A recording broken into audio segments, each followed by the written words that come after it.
Hi అండి. ఇది పప్పు సాంబార్ కోసం ఉడికించుకున్నాను. సాంబార్ పెట్టుకోవడానికి 1 కప్పు పప్పు కండి 2 కప్పుల వాటరు.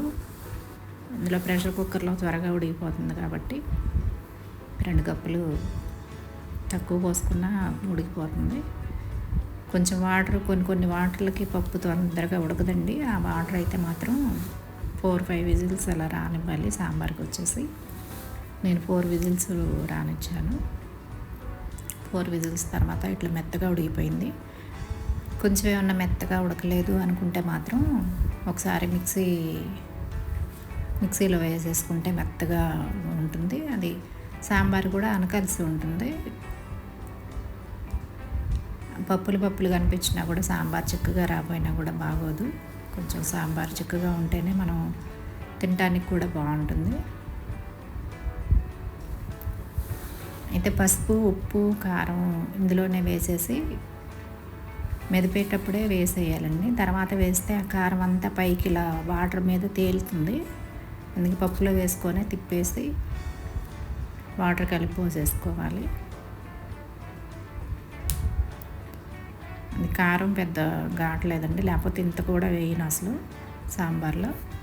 సాంబార్లో కారం తక్కువ వేసేసి పచ్చిమిరపకాయలు, ఆ ఘాటు మనకి ఎంత అవసరమో మనం ఎంత తినగలుగుతామో దానికి పచ్చిమిరపకాయలు వేసుకుంటే, కొంచెం ఎక్కువ తినేవాళ్ళైతే ఇంకా కొంచెం ఎక్కువ వేసుకోవచ్చు పచ్చిమిరపకాయలు. నేనైతే కారం మామూలుగా నార్మల్గా తింటాను, చాలా తక్కువ తింటాను. ఒక 4 పచ్చిమిరపకాయలు కోసి వేసాను. అదే కొంచెం తినేవాళ్ళైతే ఒక 5-6 కాయలు పైనే పడతాయి. ఆ కాయలు ఘాటును బట్టి కూడా కొన్ని పచ్చిమిరపకాయలు వచ్చేసి ఒకటి ఘాటుగా ఉంటున్నాయి, ఒకటేమో ఘాటు తక్కువగా ఉంటున్నాయి. మనకు వచ్చేదాన్ని బట్టి చూసి వేసుకోవాలి. సాంబార్ వచ్చేసి గిన్నెకి పెడుతున్నానండి. కొంచెం మనం ముక్కలు కూడా వేసుకుంటాం కాబట్టి కొంచెం పెద్ద గిన్నె మరిగేటప్పుడు ఉడికేటప్పుడు కూడా కొంచెం పొయ్యి మీద అది పడకుండా కొంచెం పెద్ద గిన్నె పెట్టుకోవాలి. కూరగాయలు కూడా అదొకటి వేస్తాం కాబట్టి కొంచెం ముక్కలు కూడా ఎక్కువే ఉంటాయి కాబట్టి గిన్నె పెద్దదైతే మనకు సరిపోతుంది. ఈ కుక్కర్లో కొంచెం పప్పు మిగిలిపోతుంది కదండి, అది కలిపి పోస్తున్నాను. వాటర్ అయితే మాత్రం ఇప్పుడే ఎక్కువ పోసేసుకుంటే మంచిదండి. ముక్కలు ఉడుకుతాయి కాబట్టి పప్పులో పప్పు, ఉప్పు, కారం అన్నీ పడతాయి కాబట్టి ముక్కలకి ముందే వాటర్ ఎక్కువ పోసుకోవాలి. లాస్ట్లో మనం చింతపండు పులుసు విసుగుతాం కాబట్టి అప్పుడు తక్కువ పోసుకోవాలి. ఒక పెద్ద గ్లాసు అటు ఇటుగా మనం తినేదాన్ని బట్టి, మనం ఎంత పెట్టుకుంటున్నామో ఆ క్వాంటిటీని బట్టి మనం పోసుకుంటే సరిపోతుంది. నేనైతే ముందే పోసేస్తున్నాను, వాటర్ మొత్తం ముందే పోసేస్తున్నాను.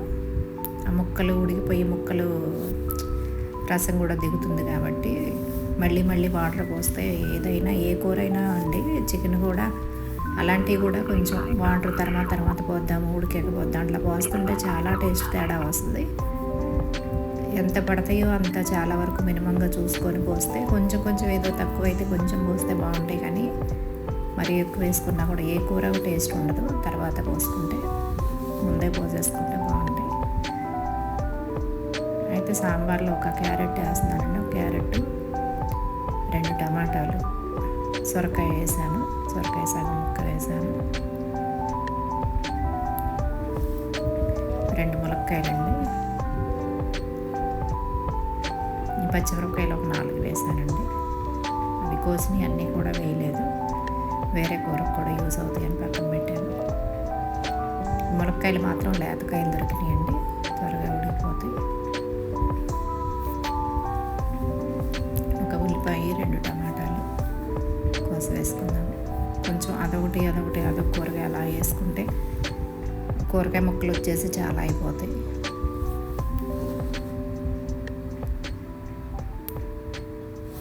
ఇది సాంబార్ పొయ్యి మీద పెట్టేశానండి. అది సాంబార్ మరుగుతూ ఉంటుంది. అది ముక్కలు ఉడకాలి కదా, ఆ టైము లోపు కొంచెం వేరే కూరకి కూడా రెడీ చేసి పెట్టుకుందామని మష్రూమ్ గ్రేవీ కర్రీ కోసం అండి. అవి ఉల్లిపాయలు మిక్సీ పడటానికి, అందుకే పెద్ద ముక్కలు కోసి పెట్టాను.